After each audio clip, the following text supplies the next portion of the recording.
વંદે ગુજરાત.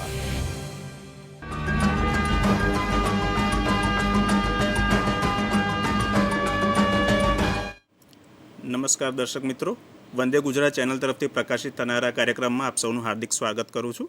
મારું નામ ડૉક્ટર તેજસ શાહ છે. હું મદદનીશ પ્રાધ્યાપક કોમ્યુનિટી મેડિસિન વિભાગ હિંમતનગર મેડિકલ કોલેજ ખાતે ફરજ બજાવું છું અને અત્યારે SHSRC state health system resource centre Gandhinagar ખાતે એક ટીમ લીડર તરીકે કાર્યરત છું. આપ સૌ જાણો છો, કોરોના મહામારીની અંદર અત્યારે આપણે આપણા માનનીય મુખ્યમંત્રી શ્રી વિજયભાઈ રૂપાણી દ્વારા મારું ગામ કોરોના મુક્ત ગામ ઇનિશિયેટિવ શરૂ કરવામાં આવેલો છે. એમાં આપણે અત્યારે આપ સૌ જાણો છો તેમ ગુજરાત રાજ્ય અને ભારત દેશ કોરોનાની બીજી લહેર સામે ઝઝૂમી રહ્યું છે. પ્રથમ કોવિડ આપણે ગયા માર્ચ મહિનામાં આવ્યો હતો, ત્યારથી શરૂઆત થઈ છે અને અત્યારે બી આપણે કોરોનાની બીજી વેવ સામે અત્યારે લડત આપી રહ્યા છીએ. મારું ગામ કોરોના મુક્ત ગામ અંતર્ગત આપણે હેલ્થ ટોકનું ઇનિશિયેટિવ આપણે આ વંદે ગુજરાત ચેનલ દ્વારા આપણે કરવામાં આવે છે.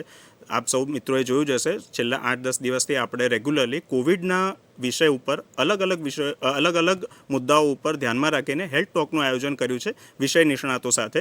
તો આજનો આપણો જે વિષય છે એ છે COVID-19 ઇન પીડિયાટ્રિક પોપ્યુલેશન, એટલે કે બાળકોમાં થતા COVID-19 વિષયની સચોટ માર્ગદર્શન તેમજ સંપૂર્ણ જાણકારી આજે આપને આ માધ્યમથી આપવામાં આવશે. આપણી સાથે વિષય નિષ્ણાત તરીકે ડૉક્ટર નિશ્ચલ ભટ્ટ સાહેબ છે, જે MD પીડિયાટ્રિશિયન છે, તેમજ ચાઇલ્ડ હેલ્થ અને ટીનેજ હેલ્થ કન્સલ્ટન્ટ અમદાવાદ ખાતે કાર્યરત છે.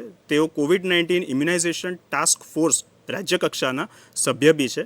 તેમજ આપણી સાથે આયુર્વેદિક ના વિષય નિષ્ણાત તરીકે આપણે ડૉક્ટર શશિકાંત પ્રજાપતિ સાહેબ છે. હું આપનું હાર્દિક સ્વાગત કરું છું સાહેબ. કોવિડ મહામારીના સંદર્ભમાં તમે જાણો છો તેમ અત્યારે એડલ્ટ્સને કેવી રીતના એફેક્ટ કરે છે, કેવી રીતના એમનું સારવાર થાય છે, કેવી રીતના નિદાન થાય છે, એના વિશે આપણે વિસ્તૃત માહિતી આપણી પાસે છે. બાળકોની અંદર કોવિડ કેવી રીતના અસર કરે છે, બાળકોમાં કેવી રીતે આપણે એનું સચોટ નિદાન કરી શકીએ, એની કઈ સારવાર આપણે બાળકોને આપી શકીએ, એના વિશેની ચર્ચા આપણે આજના વિષયમાં આપણે કરીશું. સૌપ્રથમ હું ડૉક્ટર નિશ્ચલ ભટ્ટ સાહેબનું પહેલાં હાર્દિક સ્વાગત કરું છું. અને સાહેબ, આપના માટે એક સવાલ છે. કોવિડની ગઈ લહેરની અંદર, એટલે કે ગયા માર્ચ મહિના દરમિયાન જે કોવિડ શરૂ થયો હતો, એની અંદર એવું જોવામાં આવ્યું હતું કે બાળકોને એટલી બધી અસર નથી પહોંચી. જ્યારે ગુજરાત રાજ્ય અને ભારત દેશ અત્યારે કોવિડની બીજી લહેર સામે જે ઝઝૂમી રહ્યું છે, એમાં જોવામાં આવ્યું છે કે બાળકોને આના અસર પહોંચેલી છે, બાળકોમાં કોવિડ જોવા મળી રહ્યો છે. તો સાહેબ, આપનું મંતવ્ય આ સંદર્ભમાં શું છે? સૌપ્રથમ તો સર્વ નમસ્કાર. દર્શક મિત્રોને મારા ખાસ નમસ્કાર. આપણે આ માધ્યમથી એક બાળકોમાં થતા COVID-19 ડિસીઝ વિશેની અવેરનેસ ઇન્ક્રીઝ કરવા પ્રયત્ન કરી રહ્યા છીએ. અને તેજસભાઈએ જે પહેલો પ્રશ્ન પૂછ્યો એ ખૂબ જ અગત્યનો પ્રશ્ન છે કે પહેલી વેવ દરમિયાન બાળકો બહુ ઓછા પ્રભાવિત થયા હતા અને બીજી વેવ દરમિયાન બાળકો બહુ વધારે પ્રભાવિત થયા છે. એના પાછળના મુખ્ય 3 કારણો છે. પહેલી વેવ દરમિયાન આપણે બધા બહુ જ જાગૃત હતા. આપણે લગભગ વડીલો અને એડલ્ટ્સ અને બાળકો 3 થી 6 મહિના માટે સતત ઘરમાં જ રહ્યા હતા. એ ઉપરાંત જ્યારે પણ આપણે બહાર જતા હતા કોઈ કારણવશ તો બહુ જ ધ્યાન અને તકેદારી રાખી રહ્યા હતા. પરંતુ જ્યાં 1 જાન્યુઆરી 2021 આવ્યો એટલે આપણને એમ લાગ્યું કે હવે કોરોના મહામારી પૂરી થઈ ગઈ. એટલે આપણે જે પણ કોઈ ગાર્ડ્સ આપણે ધ્યાન રાખતા હતા એ બાજુ પર મૂકી દીધા. બધાએ ફરવાનું શરૂ કરી દીધું. પાર્ટીઝમાં આઉટ ઓફ સ્ટેશન ફરવા જવાનું, બાળકો પણ એકબીજા બાળકો સાથે રમવાનું શરૂઆત કરી. અને એ જ સમય દરમિયાન ફેબ્રુઆરી મહિનાથી જ્યારે બીજો વેવ આવ્યો ત્યારે એ જે વાયરસ હતો એ ડબલ મ્યુટન્ટ વાયરસ હતો અને એ ખૂબ જ ઇન્ફેક્શિયસ હતો. એટલે એને કારણે શું થયું કે બીજું કારણ, વધારે ઇન્ફેક્શિયસ વાયરસ આ વખતે આપણને ઇન્ફેક્ટ કરવા લાગ્યો. અને ત્રીજું કારણ, એટલો બધો ઇન્ફેક્શિયસ વાયરસ હતો કે ઘરના બધા જ સદસ્યોને એ ઇન્ફેક્ટ કરતો હતો. એટલે વાયરસ ઇન્ફેક્શનનું એક જોવા મળે છે કે જો ઘરના મોટાભાગના સદસ્યો પ્રભાવિત થયા હોય તો બાળકો તો અચૂક એમાં ચોક્કસ ઇન્ફેક્શનના એમાં કવરેજમાં આવી જ જતા હોય છે. આ 3 કારણોસર બીજા વેવ દરમિયાન અમે લોકો એઝ અ પીડિયાટ્રિશિયન ખૂબ બાળકોમાં કોવિડ પોઝિટિવ રેટ જોયો. અને પહેલા જે 100 બાળકોમાં 1 કે 2 બાળકોમાં થતા હતા એ આ વખતના વેવમાં લગભગ અમે લોકો 30 થી 40 બાળકોમાં એ કોવિડ પોઝિટિવ જોયો. એટલે આ 3 કારણસર મુખ્યત્વે આપણે આ વખતે બીજા વેવમાં બાળકોની કોવિડ પોઝિટિવિટી રેટ ઘણો વધારે જોયો. એકદમ તમારી સાચી વાત છે કે એડલ્ટ્સની અંદર જ્યારે કોવિડનો વેવ હતો અને પછી જે ધ્યાન તકેદારીમાં ક્યાંક જે ભૂલ થઈ એને કારણે બાળકોની અંદર બી આ ફેલાઈ રહ્યો છે અને પ્લસ સ્ટ્રેન બી જે અત્યારે વધારે ઇન્ફેક્શિયસ જોવા મળી રહી છે એના કારણે બાળકોમાં પોઝિટિવિટી રેટ કમ્પેરેટિવલી વધારે જોવા મળી રહ્યો છે. હવે આપણે એડલ્ટ્સની અંદર જ્યારે કોવિડ થાય છે ત્યારે આપણને ખબર છે કે એના ચિહ્નો, સાઇન્સ એન્ડ સિમ્ટમ્સ, જે લક્ષણો જોવા મળે છે એમાં ફીવર હોય છે, તાવ આવે છે, વીકનેસ થઈ જાય છે અને બોડીને જે ડિફિકલ્ટી, જે ફીવર જે થાય છે એ લક્ષણો મુખ્ય હોય છે. તો બાળકોની અંદર આપ ચોક્કસ જણાવી શકો કે એમાં સાઇન્સ અને સિમ્ટમ્સ બાળકને કોવિડ હોઈ શકે એ કયા ચિહ્નો છે? યુઝ્યુઅલી કોરોના ઇન્ફેક્શન બાળકોમાં બી બીજા વાયરલ ઇન્ફેક્શનની જેમ જ બિહેવ કરતો હોય છે. એટલે ઘરમાં કોઈને કોવિડ પોઝિટિવિટી હોય અને આપણા બાળકને તાવ આવે છે અથવા તો શરદી કે ઉધરસ શરૂ થાય છે કે ગળાનો દુખાવો શરૂ થાય છે, તો આપણને તરત જ એક અલાર્મ વાગવું જોઈએ કે આ કોવિડ કદાચ હોઈ શકે. આ ઉપરાંત ઘણા બાળકોમાં અમે લોકોએ વોમિટિંગ, લૂઝ મોશન અને પેટનું દર્દ, આ 3 વસ્તુ બી એક્સ્ટ્રા જોઈતી, જે કોમનલી એડલ્ટ્સમાં ઓછું જોવા મળતું હોય છે. એટલે રૂટીનલી કોમન વાયરલ ઇન્ફેક્શન જેવું જ આ બિહેવ કરતું હોય છે પહેલા 2-3 દિવસ દરમિયાન. અને એ સમય દરમિયાન એડલ્ટ કરતા જુદામાં કોક બાળકોમાં ક્યારેક વોમિટિંગ, પાતળા ઝાડા અને પેટનો દુખાવો, આ 3 વસ્તુ વધારે જોવા મળતી હોય છે. એ સિવાય it is more or less જેમ એડલ્ટમાં થતું હોય છે એમ જ એનું શરૂઆતના ચિહ્નો હોય છે. ખૂબ સારી માહિતી આપી સાહેબે. અને જે બાળકોના જે તમે ચિહ્નો કયા, આ લક્ષણો જો આપણને જોવા મળે તો શું આ બાળકોને તરત આપણે કોવિડના ટેસ્ટિંગ માટે, નિદાન માટે તરત આપણે ટેસ્ટ કરાવવો જોઈએ? જ્યારે આપણા ઘરમાં કોઈ પોઝિટિવ હોય અથવા તો અત્યારે બાળકને કારણ વગર તાવ આવતો હોય એવું લાગતું હોય તો આપણે કાં તો રેપિડ એન્ટિજન ટેસ્ટ કરાવવાનો અને કાં તો RT-PCR કરાવવાનો. આ બેમાંથી એક ટેસ્ટ ચોક્કસ કરાવવા જ જોઈએ. જો આપણને બહુ જ સચોટ માહિતી હોય કે જેવા જ લાગી રહ્યા છે અને જો રેપિડ એન્ટિજન નેગેટિવ આવ્યો તો પછી આપણે એને RT-PCR થી નેગેટિવ છે કે પોઝિટિવ એ કન્ફર્મ કરવો ખૂબ જરૂરી છે. જો રેપિડ એન્ટિજન ટેસ્ટ પોઝિટિવ આવી જાય તો પછી RT-PCR કરાવવાની જરૂરિયાત નથી હોતી. બાળકોમાં પહેલા 3-4 દિવસમાં આના સિવાય બીજા કોઈ પણ પ્રકારના ટેસ્ટ કરાવવાની જરૂરિયાત નથી હોતી. બાળકોમાં જો 3-4 દિવસે કે 5મા દિવસે પણ બાળકને સાઇન સિમ્ટમ્સ ચાલુ હોય, ફીવર કન્ટિન્યુઅસ આવ્યા કરતો હોય, બાળક વીક ફીલ કરતું હોય અથવા ક્યારેક વધારે પડતી ઉલટી કે ઝાડા કે એવું કંઈ થતું હોય તો એ સંજોગોમાં આપણે બેસિક બ્લડ ટેસ્ટ કરતા હોઈએ છીએ. એ પહેલા એ લોકોના બ્લડ ટેસ્ટ કરાવવાની પણ જરૂરિયાત નથી હોતી. માત્ર રેપિડ એન્ટિજન ટેસ્ટ અથવા તો RT-PCR અને રેપિડ એન્ટિજન ટેસ્ટ, એ રીતના આપણે નિદાન કરી અને બાળકની ટ્રીટમેન્ટ શરૂ કરી દેતા હોઈએ છીએ.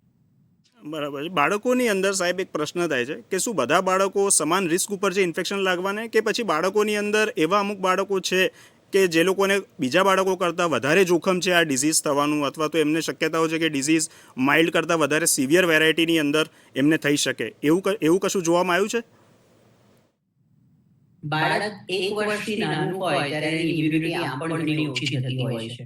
એટલે 1 વર્ષથી નાનું બાળક અને જે બાળકોમાં કોમોર્બિડ કન્ડિશન્સ જે જોવા મળતી હોય છે, જેમ કે નેફ્રોટિક સિન્ડ્રોમ છે, સ્ટીરોઇડ લઈ રહ્યું છે કોઈ બાળક, અથવા તો પછી કોઈ બાળકમાં કોમ્પ્લિમેન્ટ ડેફિશિયન્સી છે અથવા સિવિયર ઇમ્યુનોડેફિશિયન્સી ડિસીઝ જે છે એ હોઈ શકે, અથવા તો ઘણા બાળકોને ઘણી વખત જન્મથી હૃદયની બીમારી હોય છે. આવા બધા બાળકોમાં ક્યારેક આ ઇન્ફેક્શન બહુ સિવિયર કે સિરિયસ પ્રકારનું થતું હોય છે. પરંતુ ફોર્ચ્યુનેટલી છેલ્લા 1.5-2 મહિનાથી અમે લોકો બાળકોની ટ્રીટમેન્ટ કરી રહ્યા છીએ. 90-95% કેસમાં બાળકોમાં કોરોના હોય તો પણ એ 3 થી 7 દિવસમાં ઘરે બેઝલાઇન સિમ્પ્ટોમેટિક મેડિસિન્સથી સરસ થઈ જતું હોય છે. બહુ જ રેરલી બાળકને એડમિટ કરવા પડતા હોય છે અને બહુ રેરલી બાળકોને ક્યારેક કોઈ કોમ્પ્લિકેશન થતા હોય છે. માટે ભલે બીજા વેવ દરમિયાન ઇન્સિડન્સ રેટ ઘણો વધારે છે બાળકોના બીમાર થવાનો, પરંતુ ફોર્ચ્યુનેટલી હોસ્પિટલાઇઝેશન રેટ, સિરિયસ થવાના રેટ અને ડેથ તો બહુ રેરલી લગભગ જોવામાં નથી આવ્યું. એટલે એ એક બહુ પોઝિટિવ સાઇન છે બાળકો માટે અને એમની ટ્રીટમેન્ટ કરનારા ડોક્ટરો માટે. ખૂબ સરસ માહિતી આપી સાહેબે. જેમ એડલ્ટ્સની અંદર બી જો કોમોર્બિડ કન્ડિશન્સ જેમ કે ડાયાબિટીસ છે, કેન્સરનો રોગ છે, ઇમ્યુનોસપ્રેશન છે, એવામાં જેમ રિસ્ક વધી જાય છે, એમ ધારો કે આપણું બાળક એવા કોઈ રોગથી સફર કરતું હોય તો એની અંદર બી રિસ્કનું પ્રમાણ બીજા બાળકોની સરખામણીમાં થોડુંક વધારે છે અને આપણે એના માટે પૂરતું ધ્યાન અને કાળજી આપવી જોઈએ. એક પ્રશ્ન થાય છે કે કોવિડ દરમિયાન ધારો કે ઘરમાં કોઈ કોવિડ પોઝિટિવ છે તો આપણા બાળકે ઘરે માસ્ક પહેરવું જોઈએ, કારણ કે એવું જોવામાં આવ્યું છે કે ઇવન આપણા એડલ્ટ્સની અંદર, વયસ્કોની અંદર માસ્ક પહેરવાની જે હેબિટ જે સતત હોવી જોઈએ એના બદલે ઘણી વખત એવું બેદરકારી ભર્યું વલણ જોવામાં મળતું હોય છે. માસ્ક સતત પહેરી રાખવામાં બાળકના સંદર્ભમાં આપનું શું મંતવ્ય છે? આપણે જેને કોવિડ એપ્રોપ્રિએટ બિહેવિયર ગણીએ છીએ, એમ છેલ્લા આઈસીએમઆર અને મિનિસ્ટ્રી ઓફ હેલ્થ તરફથી એવું આપણને નિર્દેશન આપવામાં આવ્યું છે કે ઘરમાં પણ આપણે માસ્ક પહેરવો જ જોઈએ. અને એમાં પણ જ્યારે કોઈ એડલ્ટ ઘરમાં પોઝિટિવ હોય અને આપણા ઘરમાં 2 વર્ષથી મોટી ઉંમરના બાળકો હોય તો એમને આપણે સમજાવીને પ્રોપર માસ્ક પહેરે એવું આપણે ખાસ નિર્દેશન આપવું પડે. ઘણી વખત શરૂઆતમાં બાળકો માસ્ક ખેંચીને કાઢી નાખતા હોય છે, પણ જો ઘરના બધા બીજા લોકો પણ માસ્ક પહેરતા હશે તો એને જોઈને પણ બાળક માસ્ક પહેરતા શીખશે. ખાસ ધ્યાન રાખવાનું કે કોવિડ પોઝિટિવ વ્યક્તિથી 6 ફૂટના અંતરથી વધારે નજીક બાળકને કોઈક કારણસર આવવાનું થાય. ધારો કે મધર પોઝિટિવ છે, બાળકનું કેર મધર જ કરતી હોય અને બાળક નાનું છે તો માતાએ ખાસ ડબલ લેયર માસ્ક પહેરવો જોઈએ, ફ્રીક્વન્ટ હેન્ડ વોશિંગ કરવા જોઈએ અથવા હેન્ડ સેનિટાઈઝ કરવું જોઈએ. બ્રેસ્ટ ફીડિંગ માટે એક વસ્તુ એવી છે કે જો બ્રેસ્ટ ફીડિંગ માતા બાળકને આપતી હોય તો એ ચાલુ જ રાખવાનું છે, એને બંધ કરવાની જરૂરિયાત નથી. ઘણી વખત મોટા ભાગના ઘરોમાં આપણે એવું રિફ્લેક્સ જોયો હોય કે ઘરમાં કોઈ એક વ્યક્તિ પોઝિટિવ આવે ને એટલે આપણે આપણા ઘરના નેગેટિવ બાળકને બીજા ઘરે મોકલી દેતા હોઈએ છીએ. ખરેખર એ ન કરવું જોઈએ, કારણ કે ઘરમાં ક્યારે કોઈ એક વ્યક્તિ પોઝિટિવ આવે છે ત્યારે એ પોતે છેલ્લા 5 થી 7 દિવસથી આ વાયરસ લઈને ફરતું હોય છે. એટલે એ બાળક એ વ્યક્તિના કોન્ટેક્ટમાં ઓલરેડી હોય જ છે. એટલે 90 to 95% કેસીસમાં આપણા ઘરમાં રહેલું બાળક એ સિમ્પ્ટોમેટિક કરિયર ઓલરેડી હોય છે. હવે એ નેગેટિવ સમજીને એ બાળકને આપણે બીજા ઘરે મોકલીએ જ્યાં કોઈ ઇન્ફેક્ટેડ નથી, ધારો કે દાદા દાદીના ઘરે મોકલી દીધું કે નાના નાનીના ઘરે મોકલ્યું કે મામાના ઘરે મોકલ્યું, તો આપણું બાળક એ ઇન્ફેક્શનને એ ઘરમાં લઈ જઈને સ્પ્રેડ કરી શકે છે. માટે આપણે આપણા બાળકને આપણા જ ઘરમાં રાખીને એક્સ્ટ્રા કેર કરવી વધારે જરૂરિયાત છે. ખાસ અગત્યની વસ્તુ છે કોવિડ એપ્રોપ્રિએટ બિહેવિયરમાં પ્રોપર વેરિંગ ઓફ માસ્ક. તમે અત્યારે પણ સ્ટુડિયોમાં જોઈ રહ્યા છો કે જેમણે માસ્ક પહેર્યો છે એમણે બહુ જ સરસ રીતે માસ્ક પહેરેલો છે, પણ ધારો કે આપણી પાસે કપડાનો માસ્ક છે તો એ માસ્કને આપણે આપણું નાક અને મોઢું પ્રોપરલી કવર થાય એ રીતે સ્ટ્રિંગથી એ માસ્કનો ઉપયોગ કરીએ. ઘણાને એવી ટેવ હોય છે કે આમ ફરતા હોય ને તો માસ્ક પહેરી રાખે, પણ જ્યારે કોઈની જોડે વાત કરવા આવે ને એટલે માસ્ક આ રીતે ઉતારી દે. એકચ્યુઅલી એમ કરવાથી વધારે ઇન્ફેક્શન લાગતું હોય છે. અને હંમેશા માસ્કનો ઉપયોગ સ્ટ્રિંગથી કરવો. પહેર્યા પછી બને ત્યાં સુધી ફ્રન્ટનો જે ભાગ છે એને આપણે ટચ ન કરીએ, કારણ કે વાયરસ જે છે એ આગળના ભાગમાં અટકી ગયા હોય છે. હવે એને સરખો કર્યા કરવા માટે આપણે જો એને ટચ કરતા રહીએ તો એ વાયરસ આપણા હાથમાં આવે અને પછી હું મારા નાકને કે મોઢાને હાથ અડાડું તો એ મારા શરીરમાં પ્રવેશી શકે. માટે પ્રોપર યુઝ ઓફ માસ્ક, 6 ફૂટનું અંતર અને ડિસ્ટન્સ, આ 3 વસ્તુ ખૂબ જ અગત્યની છે. અને ઘરમાં 2 વર્ષથી મોટું બાળક હોય અને ઘરમાં કોઈ પોઝિટિવ હોય તો એને માસ્ક પહેરાવવા માટે સમજાવી અને એને માસ્ક પહેરાવવું જોઈએ. 2 વર્ષથી નાના બાળકોમાં માસ્ક પહેરવું થોડું અગવડ ભરેલું છે, બાળકને પણ અનકમ્ફર્ટેબલ ફીલ થતું હોય છે, તો એને આપણે બહુ ફોર્સ ન કરીએ તો ચાલે. ખૂબ સારી સમજ આપી સાહેબે. આપણે જે SMS ગાઈડલાઇન્સ જે આપણે કહીએ છીએ, સેફ ડિસ્ટન્સ આપણે રાખવું, 2 ગજ કી દૂરી, 6 ફૂટનું મિનિમમ અંતર હોવું જોઈએ 2 વ્યક્તિ વચ્ચે. માસ્ક પહેરવાની કરેક્ટ ટેકનિક જે ઘણી વખતે જોવામાં નથી આવતી, સાહેબે ખૂબ સરસ રીતે ડેમોન્સ્ટ્રેટ કરીને બતાવ્યું કે કરેક્ટ રીતે કેવી રીતના માસ્ક પહેરવો જોઈએ. એ આપણું ફ્રન્ટ લાઇન પ્રોટેક્શન છે કોવિડની અગેન્સ્ટ. અને સેનિટાઈઝરનો પ્રોપર હેન્ડ વોશિંગ અને સેનિટાઈઝરનો સતત ઉપયોગ કરવાથી આપણે કોરોનાને પ્રિવેન્ટ કરી શકીએ છીએ. એક જે પ્રશ્ન થાય છે, ધારો કે આપણા ઘરની અંદર સપોઝ એડલ્ટ છે, એ લોકો કોવિડ પોઝિટિવ છે, એ લોકો એફેક્ટ થયા છે અને આપણા ઘરમાં બાળક છે, આપણે એ બાળકને સુરક્ષિત રાખવું છે કે એને કોવિડ ના થઈ જાય, તો એના માટે કયા પ્રયત્નો કરવા જોઈએ? મેં જે લાસ્ટ ક્વેશ્ચનમાં જે કીધું હતું એ પ્રમાણે જે વ્યક્તિ કોવિડ પોઝિટિવ છે એમણે પોતાની જાતને આઇસોલેટ કરી દેવાની જરૂર છે, જેથી બાળક એમના બહુ ક્લોઝ કોન્ટેક્ટમાં ન આવે એનું ખાસ ધ્યાન રાખવાનું.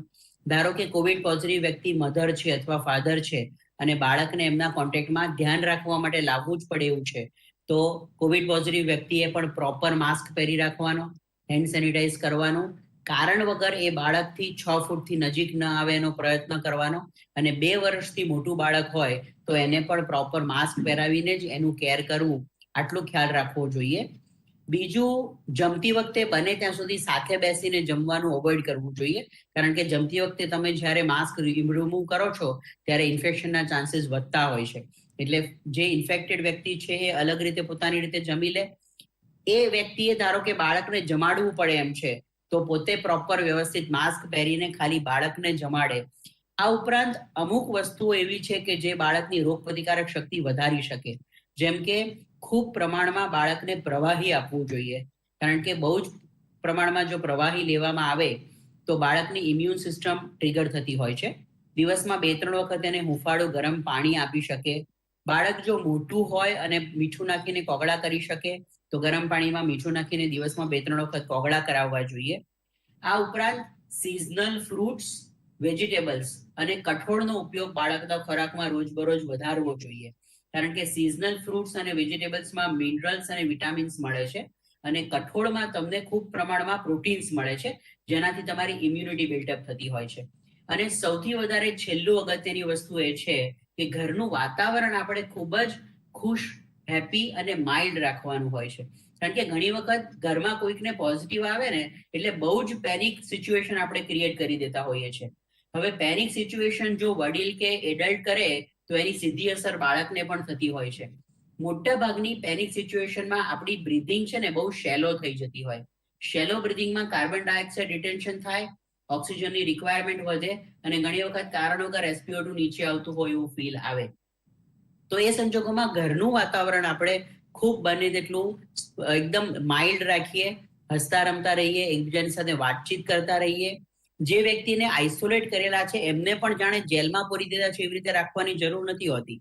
એ રૂમમાં ભલે એકલા હોય, બને ત્યાં સુધી રૂમમાં રહે, પરંતુ મેઇન દરવાજો ખોલીને કોઈક વ્યક્તિ દરવાજાની બહાર બેઠું હોય, એમણે પણ માસ્ક પહેર્યો હોય, આ વ્યક્તિએ પણ માસ્ક પહેર્યો હોય, એકબીજાની સાથે ઇન્ટરેક્શન થતું હોય તો એમાં પણ એ વ્યક્તિ જે છે એની પોતાની માનસિક પરિસ્થિતિ ખૂબ સારી રહેતી હોય છે. અને આવું વાતાવરણ જો બાળકને પણ મળશે તો એને પણ થોડી શાંતિ રહેશે, ખુશ રહેશે, તો એની પણ ઇમ્યુનિટી ઘણી પાવરફુલ રહેતી હોય છે. એટલે આ બહુ જ અગત્યની વસ્તુ છે. અને છેલ્લી વસ્તુ, ઘરમાં થોડાક પ્રમાણમાં યોગ અને પ્રાણાયામની જો પ્રેક્ટિસ હશે તો એના કારણે પણ બાળકને ઘણું સારું પડશે. એમાં સિમ્પલ સામાન્ય કસરત, આ ઉપરાંત બેસિક પ્રાણાયામના જે અમુક પ્રકારના આપણા અનુલોમ વિલોમના છે કે પછી બીજી બધી જે પ્રાણાયામની રીતો છે, જેમાં સિમ્પલ ડીપ બ્રીધિંગ કરવાની પણ બાળકને જો ટેવ પડી હશે તો સ્લો ડીપ બ્રીધિંગ અને બ્રીધ આઉટ એને કારણે પણ ઓક્સિજન સેચ્યુરેશન મેન્ટેન કરવામાં મદદ કરશે. તો આ બધી વસ્તુઓ, પ્રોપર SMS નો ઉપયોગ, બહુ જ પ્રમાણમાં પ્રવાહી અને ખોરાકમાં ફ્રૂટ્સ, વેજીટેબલ્સ અને કઠોળ, અને ઘરનું વાતાવરણ ખૂબ જ હસતું રમતું રાખીશું તો વડીલોમાં અને મોટાઓમાં તો 80-85% વ્યક્તિઓ ઘરે જ સારા થઈ જતા હોય છે. બાળકોમાં તો 95% વ્યક્તિઓ ઘરે સારા થઈ જતા હોય છે. માટે આ વસ્તુને ફોલો કરવાથી આપણે આ કોરોનાને અચૂક હરાવી શકીશું. અને છેલ્લી એક વસ્તુ જે બહુ જ અગત્યની છે એ કે ઘરમાં 18 વર્ષથી મોટું જે પણ કોઈ વ્યક્તિ હોય એ દરેક વ્યક્તિએ જ્યારે પોતાને સ્લોટ મળે ત્યારે વેક્સિનેશન અચૂક કરાવી લેવાની જરૂરિયાત છે. જો એમને પોતે વેક્સિન લીધેલી હશે તો મોટા ભાગે પોતાને ઇન્ફેક્શન નહીં થાય, ઇન્ફેક્શન થશે તો બી એ સિવિયરિટીમાં નહીં પરિણામે. જો આપણને ઇન્ફેક્શન નહીં થાય તો બાળકોને એ ઇન્ફેક્શન થવાનો કોઈ ચાન્સીસ જ નથી. માટે SMSV, social physical distancing, proper use of mask, sanitisation અને V ફોર વેક્સિનેશન, જો આ 4 વસ્તુ હશે તો કોરોના સામે વિક્ટરી આપણને અચૂક મળશે.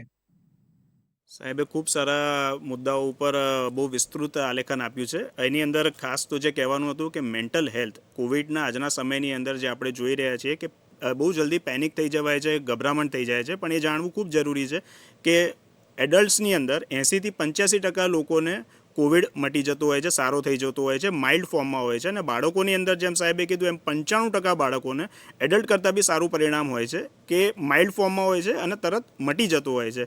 તો એને ધ્યાનમાં રાખીને પેનિક નહીં કરવું અને ઘરમાં જો વાતાવરણ ખુશનુમા હોય છે તો એ બાળકોને ચોક્કસ અસર કરે છે. પોઝિટિવિટી, પોઝિટિવ વાતાવરણ ચોક્કસ ઇન્ફ્લુઅન્સ કરે છે. એ આપણી રોગ પ્રતિકારક શક્તિ, ઇમ્યુનિટી વધારવામાં બી આપણને મદદરૂપ થતું હોય છે. સાથે સાથે જે સાહેબે કીધું ન્યુટ્રિશનલ આસ્પેક્ટ ઉપર, સારું પોષણ એ રોગ પ્રતિકારક શક્તિનું બહુ ખૂબ જ બૂસ્ટ કરે છે, ખૂબ જ મદદરૂપ કરે છે. એટલે આપણે એવો આહાર લઈએ જેમ કે સિટ્રસ ફ્રૂટ્સ છે, એવી રીતના વિટામિન સી જેમાંથી આપણને મળી રહ્યું છે, એવો આહાર લેવાથી બાળક હોય કે વયસ્ક હોય બંનેને એમાંથી લાભ મળતો હોય છે. ઇમ્યુનિટી સારી ડેવલપ થતી હોય છે, જે આપણને કોવિડની સામે રક્ષણ આપવામાં મદદ કરે છે. હવે મારો એક સવાલ શશિકાંત સાહેબને છે. આયુર્વેદાની અંદર આપણે ઇમ્યુનિટી બૂસ્ટઅપ કરવા માટે આપણે શું આયોજન છે અને એમાં આપનું શું આલેખન છે આની અંદર? નમસ્કાર દર્શક મિત્રો. સૌપ્રથમ તો આયુર્વેદ છે એ કોઈ એક રોગની ચિકિત્સા નથી કે કોઈ એક સ્પેસિફિક ડિસીઝ નથી, પણ એક શરીરની ચિકિત્સા છે. જ્યારે પણ આયુર્વેદથી આપણે ચિકિત્સા કરતા હોય છે, it is not a particular disease treatment, but it is the treatment of the whole body. Okay, that's why in the Ayurveda શરીર વિશે જે કોન્સેપ્ટ છે એ અલગ છે. શરીર ઇન્દ્રિય સત્વા, શરીર મન અને ઇન્દ્રિયનો જે સંયોગ થવો જોઈએ તેને જનરલી આયુર્વેદમાં શરીર કહેવામાં આવ્યું છે. શરીરમાં અનુલક્ષીને અને ધાતુ સામ્ય ક્રિયા એક બતાવવામાં આવ્યું છે આયુર્વેદમાં. ધાતુ સામ્ય ક્રિયા એટલે કોઈ શરીરમાં જે ધાતુઓ છે ઇમ્બેલેન્સ થઈ જાય, ઓકે, અસામ્ય અવસ્થાની સામ્ય અવસ્થામાં લાવી, તેને પણ આયુર્વેદની દ્રષ્ટિએ એક ટ્રીટમેન્ટ રૂપે લેવામાં આવે છે. આયુર્વેદનું એક પ્રયોજન બતાવેલું છે આપણે, સ્વસ્થ્ય સ્વાસ્થ્ય રક્ષણમ. Okay, first there is a curative aspect and preventive aspect, both the aspect of the Ayurveda. Okay, curative aspect and preventive aspect, that means the સ્વસ્થ્ય સ્વાસ્થ્ય રક્ષણમ. કોઈ પણ બાળક સ્વસ્થ હોય તો એના સ્વાસ્થ્યનું કઈ means the first aspect that is the બચાવ. કોઈ પણ બાળકને કોરોનાથી કઈ રીતે બચાવવું જોઈએ, અને બીજો છે કઈ રીતે એને કોરોનાનો જો અસર થાય તો એને કઈ રીતે એમાંથી નીકળવું. એ માટે સૌપ્રથમ સ્વસ્થ્ય સ્વાસ્થ્ય રક્ષણ એ જનરલી આયુર્વેદમાં ઇમ્યુનોમોડ્યુલેટર ડ્રગ્સ તરીકે આપણે યુઝ કરીએ છીએ. અને એમાં વિવિધ પ્રકારની આયુર્વેદિક ઔષધિઓ આપણે ઉપયોગ કરી શકીએ છીએ, જેવી કે તુલસી એક કોમન યુઝ થાય છે આયુર્વેદમાં, બીજી છે ગુડુચી છે, બરાબર છે, વાસા છે.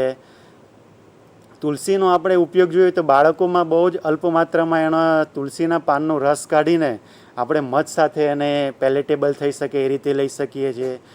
બિકોઝ ઓફ ધી તુલસીના આપણે ગુણો જોઈએ તો કટુ તિક્ત રસ પ્રધાન હોય છે, એટલે એ કફને જલ્દી સૂકી નાખે છે. અને મોડર્ન કોન્સેપ્ટ ઓફથી જોઈએ તો એ એક્સપેક્ટોરન્ટ છે, એન્ટીવાયરલ ડ્રગ્સ છે. ઓકે, એટલે એ માટે આપણને કોરોનામાં પણ સારું એવું રિઝલ્ટ આપે છે. બીજી ડ્રગ્સ છે ગળો છે. ગળોનું પણ બાળકોના ઇમ્યુનોમોડ્યુલેટર તરીકે એનું સ્વરસ આપવામાં આવે, 2 થી 3 ચમચી બાળકોને દિવસમાં 2 વાર આપી શકીએ છીએ. ગળોના જે કાંડ હોય સ્ટેમનો આપણે રસ કાઢીને આપણે ઉપયોગ કરી શકીએ છીએ. બિકોઝ ઓફ ધી ગળોનો આપણે એન્ટીપાયરેટિક તરીકે બહુ સારો રોલ છે. એટલે જ્વર નાસીની પણ ગુડુચીનું એક સિનોનિમ્સ આપેલું છે. ધન્યવાદ ખૂબ સારી માહિતી આપવા બદલ. આપણે દર્શક મિત્રોને કોઈ પ્રશ્ન હોય તો આપણે હેલ્પલાઇન નંબર ડિસ્પ્લે કરેલી છે, ચોક્કસ ફોન કરીને કોઈ બી માર્ગદર્શન જોઈતું હોય તો કોલ કરીને આપ આપના પ્રશ્નો પૂછી શકો છો. ભટ્ટ સાહેબને મારો એક પ્રશ્ન છે કે એડલ્ટની અંદર આપણે કોવિડની ટ્રીટમેન્ટ વિશે જાણકારી આપણે ઘણી આપણી પાસે છે, પણ બાળકોની અંદર આપે કીધું એમ 95% બાળકોમાં તો માઇલ્ડ કોવિડ હોય છે અને ઘરે સ્વસ્થ થઈ જાય છે. પણ જે બાળકને ધારો કે ટ્રીટમેન્ટની આપણે જરૂર પડે છે તો એમાં ટ્રીટમેન્ટની કઈ ગાઈડલાઇન્સ છે બાળકોના સંદર્ભમાં, એ ખાસ જાણવું છે. જેમ મેં શરૂઆતમાં કીધું એમ, બાળકોમાં 90 થી 95% કેસમાં કોવિડ ઇન્ફેક્શન પણ બીજા નોર્મલ વાયરલ ઇન્ફેક્શનની જેમ જ બિહેવ કરતું હોય છે. એટલે શરૂઆતમાં તો અમે એને ખાલી સિમ્પ્ટોમેટિક મેડિસિન આપતા હોઈએ છીએ. જેમ કે બાળકને તાવ હોય તો દર 4 થી 6 કલાકે તાવની દવા રિપીટ કરવાની. વધારે તાવ હોય તો પગથી માથા સુધી આખા શરીર ઉપર સાદા પાણીના પોતા મૂકી શકાય, અને જરૂર પડે 4 થી 6 કલાકે આપણે આ વસ્તુ રિપીટ કરી શકીએ. શરદી ખાંસી હોય તો શરદી ખાંસીની દવા આપી શકાય. ધારો કે કોઈ બાળકને ઉલટી છે કે પાતળા ઝાડા છે તો એના માટેની સિમ્પ્ટોમેટિક મેડિસિન આપણે બાળકને આપતા હોઈએ છીએ. યુઝ્યુઅલી 90 થી 95% કેસમાં 3 થી 7 દિવસમાં માત્ર આ જ દવાઓથી બાળકને સારું થઈ જતું હોય છે. ઇમ્યુનિટી વધારવા માટે આપણે જેમ એડલ્ટને વિટામિન સી, ડી અને ઝિંક આપતા હોઈએ છીએ, એવી જ રીતે બાળકોમાં પણ આપણે ઝિંક, વિટામિન ડી અને બી કોમ્પ્લેક્સ મલ્ટીવિટામિનની સાથે વિટામિન સી પણ આપતા હોઈએ છીએ. ક્યારેક કોઈક બાળકને ધારો કે તાવ પરસિસ્ટન્ટ રહ્યો છે કે ઓક્સિજન સેચ્યુરેશન થોડું ઓછું થતું હોય છે, ત્યારે આપણે બાળકને હોસ્પિટલાઇઝ કરીને બહુ રેર કેસમાં રેમડેસિવિર આપવાની જરૂરિયાત પડતી હોય છે. 99 થી 99.5% કેસમાં આના ઉપરાંત કોઈ દવાની બાળકને જરૂર નથી પડતી હોતી. મોટા ભાગે મારા એક્સપિરિયન્સમાં એવું થયું છે કે બાળકોને ઓક્સિજનની કે વેન્ટિલેટરની કે એવી કોઈ પણ જરૂરિયાત નથી પડતી હોતી. બહુ રેર કેસમાં રિકવર થયા પછી 15 દિવસથી 1 મહિનાની વચ્ચે ઘણા બાળકોમાં multi system inflammatory syndrome post Covid થતો હોય છે, જેમાં બાળકને સતત હાઈગ્રેડ ફીવર રહ્યા કરે, બહુ જ વીકનેસ લાગે, બાળક ખાઈ પી ના શકે, ઘણી વખત એનું ઓક્સિજન સેચ્યુરેશન ઓછું થતું હોય, ત્યારે પોતાનું શરીર પોતાના ઇમ્યુન સિસ્ટમની અગેન્સ્ટમાં કામ કરવાનું શરૂ કરતું હોય છે. એવા સંજોગોમાં ક્યારેક બાળકને એડમિટ કરી અને એના જે પેરામીટર્સ જો આવતા હોય તો બહુ રેરલી એવા બાળકોને આપણે IVIG અથવા તો પછી સ્ટીરોઇડ જે સોલ્યુમેટ્રોલ કહે છે એની જરૂરિયાત પડતી હોય છે. પણ બહુ જ રેર કેસમાં આ બે વસ્તુની જરૂરિયાત પડતી હોય છે. માટે રેમડેસિવિર, IVIG અને સોલ્યુમેટ્રોલ રેરલી રૂટીનલી બાળકો સિમ્પ્ટોમેટિક મેડિસિન અને મલ્ટીવાઇટામિન્સથી ઘરે જ સરસ થઈ જતા હોય છે. પણ સાથે હું 2-3 વસ્તુ જે અગેન રિપીટ કરીશ. હાઇડ્રેશન મેન્ટેન કરવું બહુ જરૂરી છે. પાણી વધારે પીવડાવવાનું, બધા જ પ્રકારના પ્રવાહી ફ્રૂટ્સ, એમાં સાદું પાણી છે, લીંબુનું શરબત છે, નારિયેળ પાણી છે, મોસમી નારિયેળનો રસ છે, એ ઉપરાંત ટેટી, તરબૂચ અને કેરીનો રસ પણ બાળકને આપી શકાય. મોળા દહીં છાશ સહેજ મીઠું નાખીને બાળકને આપી શકાય. એ ઉપરાંત બાળકને ભાવતો ઘરનો તાજો ખોરાક થોડો ટેસ્ટી બનાવીને પણ આપણે ઓફર કરી શકીએ કે જેને કારણે બાળકને પ્રોટીન્સ પણ વધારે મળે અને થોડા પ્રમાણમાં કાર્બોહાઈડ્રેટ પણ મળે. એટલે ખોરાક પર ધ્યાન રાખવાનું, બાળક આરામ કરે, બાળક કામ વગરના કોઈ પણ પ્રકારના ફિઝિકલ એક્ઝર્શન ન લે, પાણી વધારે પીવે અને ઘરનું વાતાવરણ ખુશનુમા રાખવા પ્રયત્ન કરીએ તો બાળકોમાં કોરોનામાં કોઈ જ વાંધો નથી આવતો હતો. પેનિક થયા વગર જો શાંતિથી, અને સૌથી અગત્યની વસ્તુ, ડોક્ટરની સાથે કન્ટિન્યુઅસ તમારે કોન્ટેક્ટમાં રહેવું ખૂબ જરૂરી છે. કારણ કે બાળકોમાં પણ અમુક પેરામીટર્સ આપણે જોતા રહેતા હોય, જેમ કે ટેમ્પરેચર બહુ જ હાઈગ્રેડ થઈ જાય, અથવા તો બહુ જ 3-4 દિવસ પછી પણ સતત ચાલુ રહે, અથવા તો ક્યારેક ઓક્સિજન સેચ્યુરેશન બાળકનું 94 કે એથી ઓછું મોનિટર થાય, અથવા બાળકને ઉલટીઓ સતત ચાલુ થાય કે બહુ વીકનેસ લાગે, ખાઈ પી ન શકે, તો આ સંજોગોમાં તમે જો તમારા ડોક્ટર સાથે કનેક્ટેડ હશો તો ડોક્ટર તમને સમયસર સલાહ આપીને બાળકને એડમિટ કરીને ટ્રીટમેન્ટ કરી શકશે. માટે જાતે ઘરગથ્થુ ઉપાયો કરીને સાજા કરવાને બદલે ડોક્ટરો સાથે હંમેશા કમ્યુનિકેટ કરી અને પોતાના બાળકની જો ટ્રીટમેન્ટ કરવામાં આવશે તો એનું રિઝલ્ટ ખરેખર ખૂબ જ સરસ મળતું હોય છે. ખૂબ સારી વાત કરી તમે. ઘણી વખત આપણે જોતા હોઈએ છીએ કે જેમ આપણે કીધું 95% બાળકોને તો સારું થઈ જતું હોય છે, પણ જેને આપણે જરૂર પડે તો ડૉક્ટરના સંલગ્ન રહી અને ટ્રીટમેન્ટ કરાવવી જોઈએ, જેથી કારણે બાળકને મેક્સિમમ બેનિફિટ થાય. આપણે કીધું એમ એ પ્રમાણે ઘણી વખત બાળકોમાં ધારો કે અમુક સાઇન્સ અને સિમ્ટમ્સ છે, જેમ કે ફીવર છે, સતત તાવ આવવો એ ઓછો ના થઈ રહ્યો હોય, કે પછી વોમિટિંગ જે કંટ્રોલમાં ના આવી રહી હોય, તો એવા અમુક સાઇન્સ અને સિમ્ટમ્સ ઉપર આપણે ધ્યાન આપવું જોઈએ, જેને કારણે આપણને ખબર પડે કે બાળકને વધારે હોસ્પિટલ કેરની જરૂર છે કે પછી ઘરે એ બાળક મેનેજ થઈ શકે છે. મારે શશિકાંત સાહેબને એક વસ્તુ પૂછવી છે. આપણે આયુર્વેદાની અંદર ઘરગથ્થુ ઉપયોગી દ્રવ્યો એ કયા કયા છે આયુર્વેદિકની દ્રષ્ટિએ જે મદદ કરી શકે છે કોવિડની સિચ્યુએશનની અંદર? અત્યારે આપણે ઘરગથ્થુ ઔષધિઓમાં જોઈએ તો વિવિધ પ્રકારના કિચન રેમેડીઝ દ્રવ્યો ઉપયોગી છે, જેમ કે એક અજમો છે, જીરું છે, મેથી છે, હિંગ છે, રાઈ છે. ઓકે, આ પ્રકારના દ્રવ્યો આપણે વન બાય વન એનો કઈ રીતે ઉપયોગ કરવો જોઈએ. પહેલાં તો અજવાયણ છે. ઓકે, અજમો છે એનો આપણે ઘરે પોટલી બનાવીને આપણે સૂંઘવામાં ઉપયોગ કરી શકીએ છીએ. બિકોઝ ઓફ ધી અત્યારે કોરોના છે, મેઇનલી આપણે જોઈએ તો મ્યુકસ મેમ્બ્રેનથી સ્પ્રેડ થતું હોય, તે પછી આંખની હોય, નાકની હોય કે મુખની હોય, બરાબર છે. એટલા માટે જો આપણે અજમાનો પોટલી બનાવીને ઉપયોગ કરીએ તો એ સીધું સૂંઘવાથી જે રેસ્પિરેટરી ટ્રેક્ટમાં જે ઇન્ફેક્શન હોય એમાં સારો એવો બેનિફિટ થાય છે. એટલે બાળકોને પણ જો અજમાની પોટલી બનાવીને સૂંઘવામાં આવે તો એનું સારું એવું રિઝલ્ટ મળે છે, અને પ્રિવેન્ટિવ આસ્પેક્ટ તરીકે આપણે તેનો ઉપયોગ કરી શકીએ છીએ. બીજું તો આપણે અજમાનો આપણે નાશ પણ ઇન્ટરપ્ટ કરું છું. આપણે એક દર્શક મિત્ર છે, જુનાગઢથી કોલ આવી રહ્યો છે. બોલો. હાજી. હા બોલો, કોણ બોલી રહ્યો છો? તમારું નામ જણાવો. સર, જુનાગઢ જિલ્લાના બાટવા PHC માંથી સુપરવાઇઝર રાજસિંહભાઈ બોલું છું. બોલો બોલો, શું સવાલ છે આપનો? આ મ્યુકર માઇકોસિસ છે સાહેબ, કોવિડ પેશન્ટને જ થાય કે બીજા કોઈને થઈ શકે? કોવિડ પેશન્ટમાં કઈ રીતે કોને કોને થઈ શકે મ્યુકર માઇકોસિસ? દરેક કોવિડ પેશન્ટમાં થાય કે? હા, આજનો જે આપણો વિષય છે એ બાળકો અને કોવિડનો છે, પણ આ પ્રશ્ન ચોક્કસ હું આપણા વિષય નિષ્ણાત નિશ્ચલ સાહેબને હું પૂછીશ કે અત્યારે આપણે જે જોઈ રહ્યા છે કોવિડની મહામારીમાં, એમાં એડલ્ટ પેશન્ટની અંદર એવો મ્યુકોરમાઇકોસિસ નામનો જે ફંગલ ઇન્ફેક્શન છે એ વધારે પ્રમાણમાં જોવા મળી રહ્યું છે. તો એની અંદર આપણે જાણીએ છીએ એમ કે અનકન્ટ્રોલ ડાયાબિટીસ હોય કે સ્ટીરોઇડની થેરાપી એડલ્ટ્સમાં આપવાને કારણે આ રોગ મુખ્યત્વે અત્યારે વધારે પ્રમાણમાં જોવા મળી રહ્યો છે. તો બાળકોના સંદર્ભમાં આ મ્યુકોરમાઇકોસિસ કેટલું જોખમી છે અને કેવી રીતના છે એના વિશે ચોક્કસ આપ જાણકારી આપો. એક વસ્તુ ખાસ સમજવાની છે કે મ્યુકોરમાઇકોસિસ એ ફંગલ ઇન્ફેક્શન છે. યુઝ્યુઅલી જે હેલ્ધી એડલ્ટ કે હેલ્ધી બાળકો છે એ લોકોની ઇમ્યુનિટી એટલી બધી પાવરફુલ હોય છે કે આ ફંગલ ઇન્ફેક્શન આપણને રૂટીનલી નથી થતું હોતું.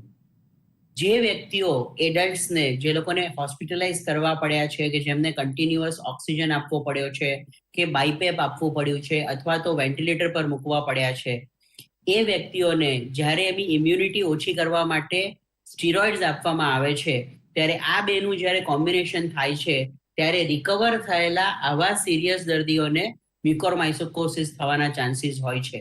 આ ઉપરાંત ઘણી વખત છે ને ઘરે જે લોકો ટ્રીટમેન્ટ લેતા હોય છે એ ડોક્ટરની સલાહ વગર પોતાની જાતે સ્ટીરોઇડ્સ લેવા માંડે છે કે સ્ટીરોઇડ્સથી જલ્દી મટી જશે કારણ કે એ તો મેજિક ડ્રગ છે, પણ એ બહુ જ ખોટી વસ્તુ છે. સ્ટીરોઇડ એકચ્યુઅલી આપણા શરીરની ઇમ્યુનિટી ઓછી કરતી હોય છે.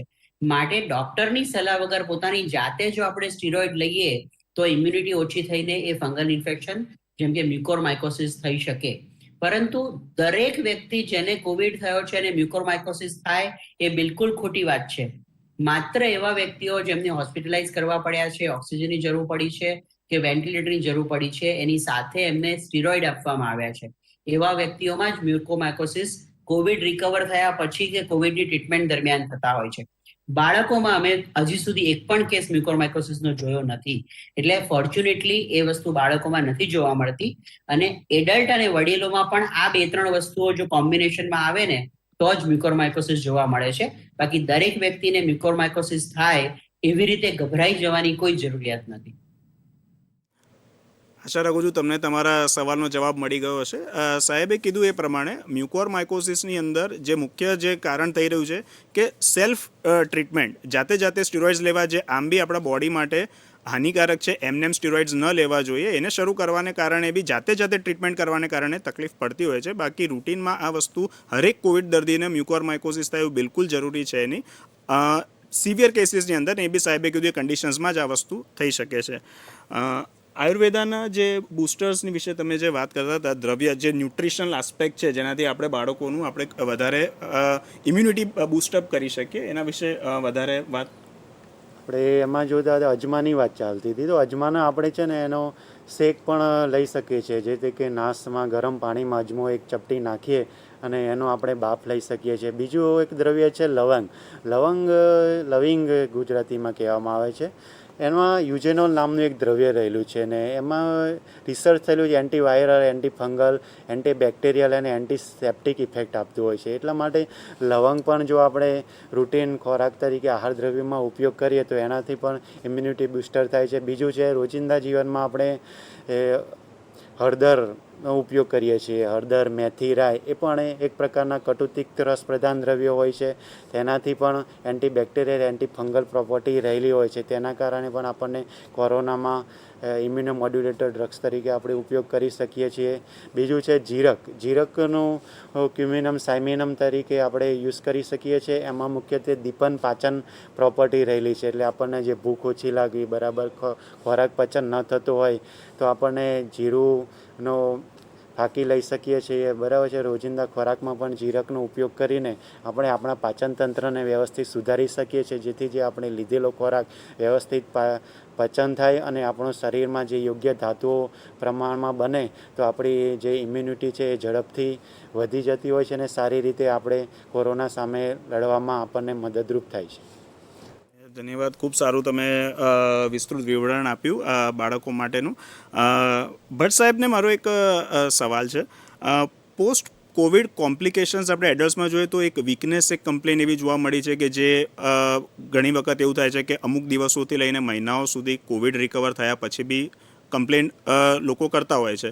બાળકોની અંદર આ વસ્તુ જોવા મળે છે પોસ્ટ કોવિડ, અથવા તો બીજા એવા કોઈ ચિહ્નો કે લક્ષણો કે જે એક વખત કોવિડમાંથી રિકવર થયા પછી બાળકની અંદર થોડા સમય સુધી જોવા મળે, એવું કશું માહિતી? મોટા ભાગે બાળકો ખૂબ જ રેઝિલિયન્ટ હોય છે, એટલે 3 થી 7 દિવસમાં એ લોકો કમ્પ્લીટલી રિકવર થઈ જતા હોય છે. યુઝ્યુઅલી પોસ્ટ કોવિડ વીકનેસ કે ભૂખ ઓછી લાગવી કે શરીર દુખવું કે માથું ચડવું એ બધી વસ્તુઓ બાળકોમાં જોવા નથી મળતી fortunately.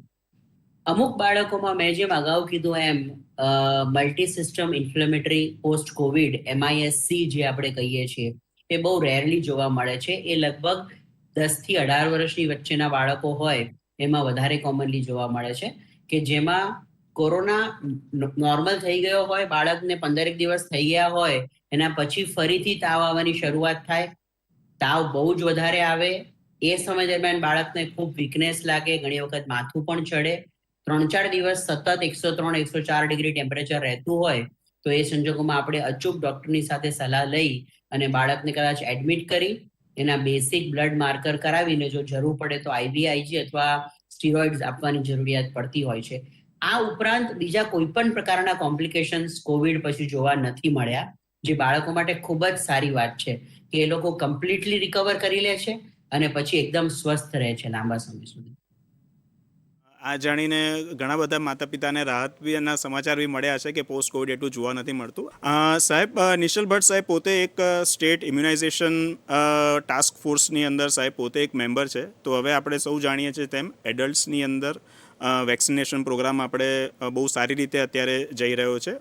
Covishield vaccine, Covaxin vaccine use થઈ રહી છે. સૌથી પહેલાં ફ્રન્ટલાઇન વર્કર્સને આપવામાં આવી હતી. હેલ્થકેર વર્કર્સ, આરોગ્ય કર્મીઓ જે ફ્રન્ટલાઇન વર્કર્સ છે, કોવિડની સામે જે રક્ષણ આપે છે આખા કન્ટ્રી માટે જે લોકોએ કામ કર્યું છે એ લોકોને ઇન્ક્લુડ કર્યા હતા. એડલ્ટ્સ 18 to 45 યર્સના અત્યારે ઇન્ક્લુડ કરી દીધા છે વેક્સિનેશન પ્રોગ્રામની અંદર. તો મારે એ જાણવું હતું કે બાળકોના કોવિડના સંદર્ભમાં વેક્સિનેશનમાં આપનું શું મંતવ્ય છે? અત્યારે આપણા ભારત દેશમાં જે આત્મનિર્ભર 2 વેક્સિન અવેલેબલ છે, કોવિશિલ્ડ અને કોવેક્સિન, એ બંને અત્યારે એઝ ઓન ટુડે તો 18 વર્ષથી મોટી ઉંમરના વ્યક્તિઓને જ આપવા માટેનું લાયસન્સ મળેલું છે. પરંતુ બાળકો માટેના વેક્સિનના ટ્રાયલ ઓલરેડી ચાલુ થઈ ગયા છે 12 થી 18 વર્ષની વચ્ચેના માટે કોવેક્સિનની, અને ઇવન જે અમેરિકામાં અને વેસ્ટર્ન કન્ટ્રીઝમાં જે ફાઇઝર વેક્સિન મળે છે એ લોકોને 6 થી 12 ઉંમરના બાળકો માટે પણ ટ્રાયલ્સ ચાલુ છે. કદાચ મારું રીડિંગ એવું કહે છે કે 3 મહિનામાં ભારતમાં પણ આપણને નાના બાળકોને 2 થી 18 વર્ષની વચ્ચેના બાળકોને કદાચ વેક્સિન આપી શકાય એવી પરિસ્થિતિ ઉપસ્થિત થશે, અને એ જેટલી બને એટલી ઝડપથી થાય એ ખૂબ જરૂરી છે. પરંતુ જ્યાં સુધી આપણે બાળકને કોવિડ વેક્સિન નથી આપતા ત્યાં સુધી આપણા ગામમાં, આપણા શહેરમાં, આપણા ફળિયામાં, આપણા ઘરમાં એક પણ વ્યક્તિ એવો ના હોવો જોઈએ કે જે 18 વર્ષથી મોટી ઉંમરનો છે અને એણે કોઈ કારણસર વેક્સિન નથી લીધેલી. વેક્સિન માટેની જે પણ કોઈ અફવાઓ છે એ બધી તદ્દન જૂઠી છે. બધી જ વેક્સિન, જે બંને વેક્સિન આપણા દેશમાં મળેલી છે એ બંને સેફ વેક્સિન છે. મેં પોતે પણ વેક્સિનનો પહેલો ડોઝ 16મી જાન્યુઆરીએ જ્યારે પહેલા દિવસે શરૂઆત થઈ હતી ત્યારે આપણા માનનીય મુખ્યમંત્રીશ્રીની હાજરીમાં લીધો હતો, અને એના બરાબર 28 દિવસ પછી એનો બીજો ડોઝ પણ લીધો જ છે. અને મારા બીજા ડોઝને લીધે 2 મહિનાથી વધારે સમય થઈ ગયો છે. બેમાંથી એક પણ ડોઝમાં મને કોઈ તકલીફ નથી પડી. પહેલા ડોઝ પછી બીજા દિવસે થોડું શરીર દુખતું હતું કે સહેજ વીકનેસ લાગતી હતી, પણ સિમ્પલ પેરાસિટામોલ વેક્સિન લીધા પછી, પેરાસિટામોલ ટેબ્લેટ લીધા પછી હું બિલકુલ સ્વસ્થ હતો. બીજા ડોઝ લીધા પછી તો મને ખ્યાલ જ નથી આવ્યો કે મેં વેક્સિન લીધેલી છે.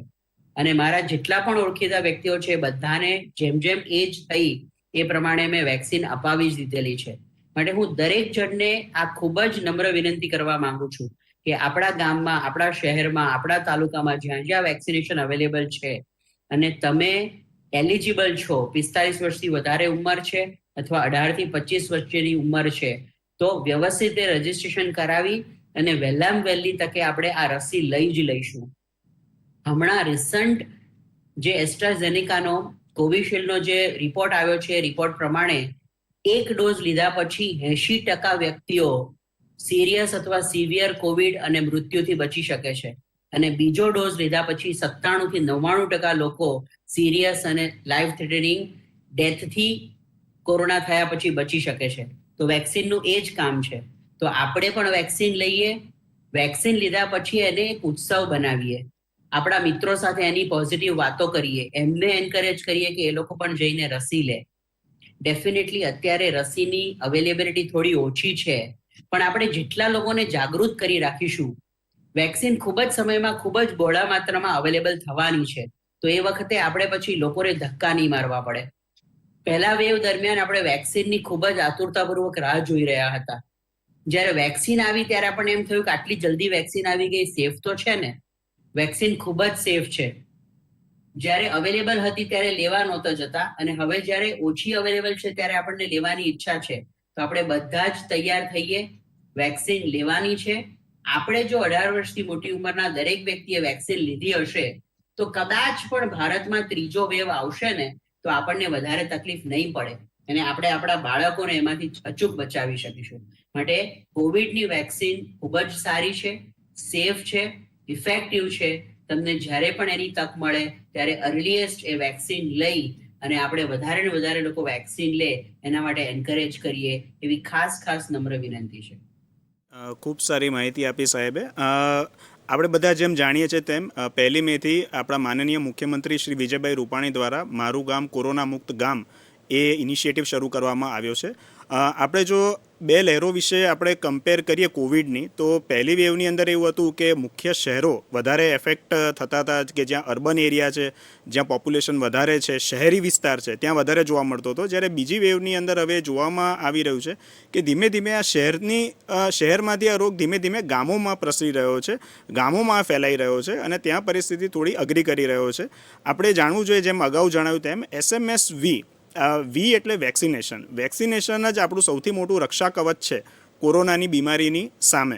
વેક્સિન જો આપણે લીધી હશે તો આપણને કોરોના થવાની શક્યતા બહુ ઓછી છે, અને જો કદાચ બી થાય તો બી એ બહુ માઇલ્ડ ફોર્મમાં હશે, અને વેક્સિન આપણને સંપૂર્ણ રીતે સિવિયર ફોર્મથી તો બચાવે જ છે અને પ્રોટેક્શન આપણને આપે છે. તો વેક્સિનેશન માટે આપણે પોતે બી લેવી જોઈએ. મેં પોતે બી 2 ડોઝ વેક્સિનના લીધા છે. જ્યારે બી અવેલેબલ થઈ હતી ત્યારે તરત જ પ્રથમ દિવસે જઈને વેક્સિનનો ડોઝ લીધો છે, અને આપણે બી લઈએ, અને આપણી સાથેના જે વ્યક્તિઓ છે, જે લોકોના મનમાં કદાચ જો કંઈ શંકા છે, મિથ્સ છે, કે જે લોકો બરાબર જાણતા નથી, તો એમને બી આપણે મોટિવેટ કરીએ કે એ લોકો વેક્સિન લે. વેક્સિન ખૂબ જ સેફ છે અને ખૂબ જ પ્રોટેક્ટિવ છે. તો એ બાબતે આપણે ચોક્કસ સજાગ રહીએ અને વેક્સિનેશન આપણે બધા સમયસર લઈએ. જૂનાગઢથી આપણા એક દર્શક મિત્ર કોલ કરી રહ્યા છે. હા, પૂછો તમારો સવાલ. હાલો. હા, બોલો. સાહેબ, અમે જુનાગઢથી બોલું. હા. મારા બાળક 9 વર્ષનું હોય, બેબી. હા. એને ફીવર આવ્યો તો 24 કલાક ફીવર રહ્યો. પેરાસિટામોલ ને આપ્યો એટલે કમ્પ્લીટ બરોબર થઈ ગયો. અત્યારે કોઈ તકલીફ નથી. તો મારે એમડી ને બતાવવું શું એમ મારે પૂછવાનું છે. ચોક્કસ, હું તમારો સવાલ નિશ્ચલ ભટ્ટ સાહેબને પૂછી લઈશ. 24 અવર્સથી ફીવર છે, તો હવે ફિઝિશિયનને બતાવે કે ના બતાવે? એટલે એમને પોતાને જો 24 કલાકથી તાવ હોય તો તમારા ફિઝિશિયનનો કોન્ટેક્ટ અચૂક અત્યારે કરવો જ જોઈએ. અને જો ફિઝિકલી ચેક કરતા હોય તો ફિઝિકલી, નહીં તો ટેલિકન્સલ્ટેશન વડે કન્સલ્ટેશન કરી, અને જો એમની સલાહ હોય તો તાત્કાલિક રેપિડ એન્ટિજન ટેસ્ટ અથવા RT-PCR બેમાંથી એક કરાવી લેવો ખૂબ જરૂરી છે. કારણ કે અત્યારના કોઈ પણ ફીવર અનલેસ પ્રૂવડ અધરવાઇઝ આપણે કોવિડ તરીકે માનીએ તો એ આપણા માટે અને આપણા પરિવાર માટે ખૂબ જ અગત્યની વસ્તુ છે. કારણ કે જેવો તાવ આવે, નિદાન થાય તો આપણે આપણી જાતને આઇસોલેટ કરી શકીએ, ટ્રીટમેન્ટ ચાલુ કરી શકીએ, અને આપણા ઘરના બીજા પરિવારના સભ્યોને આપણે એ ઇન્ફેક્શન થતા બચાવી શકીએ. માટે તાત્કાલિક આપના ફિઝિશિયનનો કોન્ટેક્ટ કરી અને એમની સલાહ પ્રમાણે, એ જે પ્રમાણે આગળ તમને ગાઈડ કરે એ પ્રમાણે નિદાન માટેના રિપોર્ટ્સ અને ટ્રીટમેન્ટ ચાલુ કરી દેવી જરૂરી છે. તમારો જવાબ મળી ગયો છે. ફીવરનું કારણ, અત્યારે તાવ આવવાનું કારણ કોરોના હોઈ શકે છે, પૂરી સંભાવનાઓ છે. માટે ચોક્કસ આપણે ફિઝિશિયનને બતાવીને એમની સલાહ મુજબ, ડૉક્ટરને પૂછી એમની સલાહ મુજબ આપણે યોગ્ય નિદાન કરાવીએ, તેમજ તેની સારવાર આપણે શરૂ કરાવીએ. મારો બીજો એક સવાલ છે ભટ્ટ સાહેબ આપને.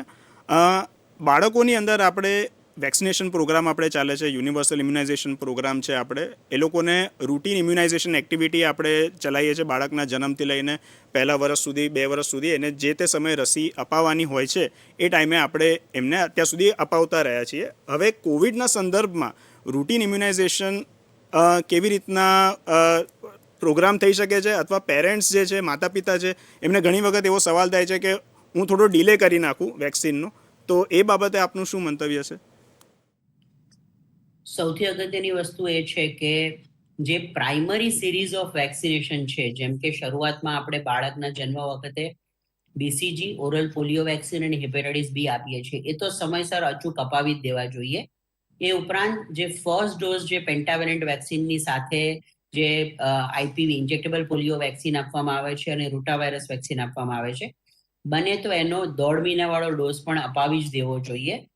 ઇન કેસ કદાચ તમે મિડ પેન્ડેમિકમાં છો કે બહુ હાઈ રેટ છે કેસના, તો 1.5 મહિના પછીનો જે બીજો 2.5 મહિનાવાળો જે ડોઝ છે એને તમે 3 અથવા 3.5 મહિના, એટલે 1 થી 1.5 મહિના ડિલે કરી શકો, એમાં વાંધો નથી આવતો. પછી જ્યારે પણ થોડુંક વ્યવસ્થિત એ થાય, તરત જ આપણે એ બાકીના 2 ડોઝ કમ્પ્લીટ કરાવી દેવા જોઈએ.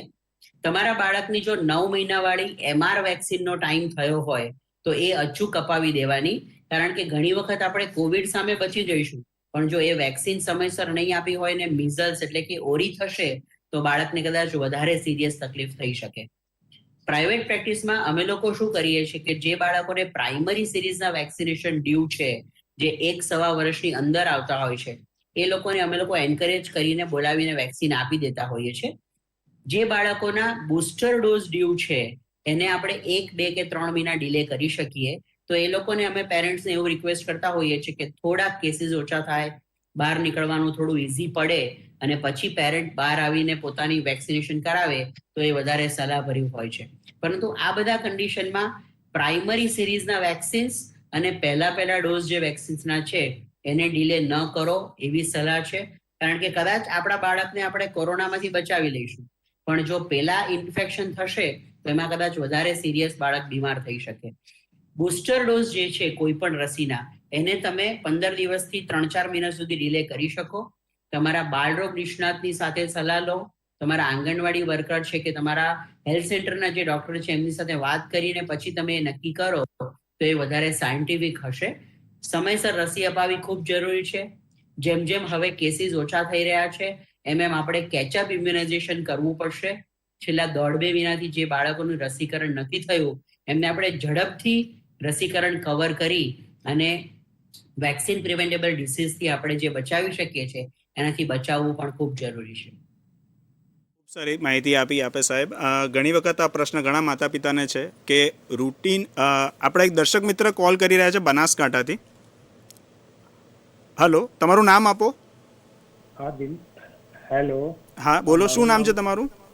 દિનેશ એમ પ્રજાપતિ છે, હું વિલેજમાંથી બોલું છું. સર, મારો પ્રશ્ન એવો છે, આ પ્રિવેન્શન પ્રોગ્રામો કરો છો ઘણું સારું છે, અને જે આપણે બાળકને કઈ રીતે સેફ કરી દઈએ, ધન્યવાદ. માસ્ક પહેરાઈએ કે સેનિટાઈઝ આપીએ, અને જે ક્યારે સાયલેન્ટ કોરોના થાય તો શું ખબર રાખવી, આના વિશે જરા માહિતી. ઓકે, ના શ્યોર. પ્રશ્ન જો આપણે સમજી લઈએ, ભટ્ટ સાહેબને હું ચોક્કસ પાસ ઓન પૂછીશ.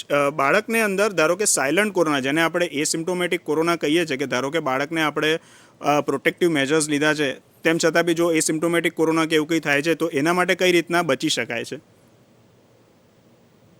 એસિમ્પ્ટોમેટિક કોરોના એટલે એ આપણને ખબર નહીં પડે કે એસિમ્પ્ટોમેટિક કોરોના છે, પણ ધારો કે આપણા ઘરમાં 5-6 વ્યક્તિઓ છે, બાળક બી ત્યાં જ રહે છે, એમાંથી ધારો કે કોઈ એક વડીલને કે એડલ્ટ વ્યક્તિને કોવિડ પોઝિટિવ આવ્યું, તો એનો મતલબ એમ કે ઘરના બધા જ સભ્યો એ વ્યક્તિના કોન્ટેક્ટમાં છેલ્લા 5 દિવસથી તો હશે જ. માટે બાળકને આપણે એ વખતે જ એસિમ્પ્ટોમેટિક કેરિયર તરીકે ઓળખી લેવો જોઈએ. અને મેં અગાઉ આપને ઇન્ફોર્મેશન આપી એ પ્રમાણે સૌથી પહેલા તો એ બાળકને બીજા કોઈ ઘરે મોકલી નહીં દેવાનો. આપણી પહેલો રિફ્લેક્સ એવો હોય કે ઘરમાં કોઈ પોઝિટિવ આવે ને એટલે આપણા બાળકને આપણે દાદા દાદીના ઘરે કે મામાના ઘરે કે બીજા કોઈના ઘરે જ્યાં બધા નેગેટિવ છે ત્યાં મોકલી દેતા હોઈએ છીએ. એ નથી કરવાનું. બીજું, આપણું બાળક જો 2 વર્ષથી મોટી ઉંમરનું હોય અને ઘરમાં હરતું ફરતું હોય તો એને પ્રોપર માસ્ક પહેરવાની આપણે પ્રેક્ટિસ પણ પાડવી. થોડો કદાચ ફોર્સ કરવો પડે તો ફોર્સ પણ કરવાનો. ઘરના બીજા વ્યક્તિઓએ પણ માસ્ક પહેરીને જ ઘરમાં ફરવું જોઈએ, જેથી એ લોકોને જોઈને બાળક માસ્ક પહેરતું થાય. તમારું બાળક જો 2 વર્ષથી નાની ઉંમરનું છે તો એને માસ્ક પહેરાવવો હિતાવહ નથી, કારણ કે એને અનકમ્ફર્ટેબલ થશે તો એ સરખી રીતે રહી નહીં શકે. પણ એ બાળકને આપણે અલગથી જે વ્યક્તિઓ પોઝિટિવ છે એનાથી દૂર રાખી અને જે 10 થી 14 દિવસનો સમય છે, જે આઇસોલેશનનો ક્વોરન્ટાઇનનો ટાઈમ છે, એને આપણે શાંતિથી પસાર કરી દઈએ. બાય ચાન્સ 3જા 4થા 5મા દિવસે આપણા બાળકમાં કોઈ સાઇન સિમ્ટમ્સ ડેવલપ થાય છે, જેમ કે શરદી ખાંસી શરૂ થઈ, ગળાનો દુખાવો લાગ્યો, તાવ જેવું લાગ્યું બાળકને, અથવા વીકનેસ ફીલ થઈ રહી છે, અથવા મોટું બાળક છે ને એ કહી શકે છે કે મને ટેસ્ટ અને સ્મેલ નથી આવી રહ્યા, તો આપણે ચોક્કસ રેપિડ એન્ટિજન ટેસ્ટ અથવા અને આરટીપીસીઆર કરાવી શકીએ ડોક્ટરની સલાહ લઈને, અને પછી એની ટ્રીટમેન્ટ કરી શકાય. આશા રાખું છું તમને તમારો જવાબ મળી ગયો હશે. તો બાળકોની અંદર થતા કોવિડ વિશે આજે આપણે વિસ્તૃત માહિતી અને જાણકારી મેળવી. આપણને ડૉક્ટર નિશ્ચલ ભટ્ટ સાહેબે સચોટ માર્ગદર્શન આપ્યું અને સંપૂર્ણ માહિતી આપી બાળકોમાં કોરોનાના લક્ષણો વિશે, એના નિદાન વિશે, એની ટ્રીટમેન્ટ વિશે, કેવી રીતે બાળકની ઘરે કેર કરી શકાય છે, તેમજ વેક્સિનેશનનું શું ઇમ્પોર્ટન્સ છે, શું મહત્ત્વ છે રસીકરણનું, એના વિશે આપણને વિસ્તૃત માહિતી આપણને જાણકારી આપી. આ ખૂબ જ મહત્ત્વપૂર્ણ જાણકારી આપવા બદલ હું ખૂબ આભાર અને ધન્યવાદ પ્રગટ કરું છું ડૉક્ટર નિશ્ચલ ભટ્ટ સાહેબનો, અને શશિકાંત સાહેબનો બી, જેમને આયુર્વેદક ઉપર આપણને ખૂબ જ સરસ માહિતી આપી ઇમ્યુનોમોડ્યુલેટર્સ વિશે અને ન્યુટ્રિશન વિશે બાળકોની અંદર. સાથે સાથે આપણા ડૉક્ટર જયંતિ રવિ મેડમ, તમામ એડિશનલ ડિરેક્ટર્સ અને SHSRCની ટીમનો બી હું આભાર માનું છું આ પ્રોગ્રામનું કન્ડક્ટ કરવા માટે. ખૂબ આભાર, ખૂબ ધન્યવાદ. જય ગરવી ગુજરાત.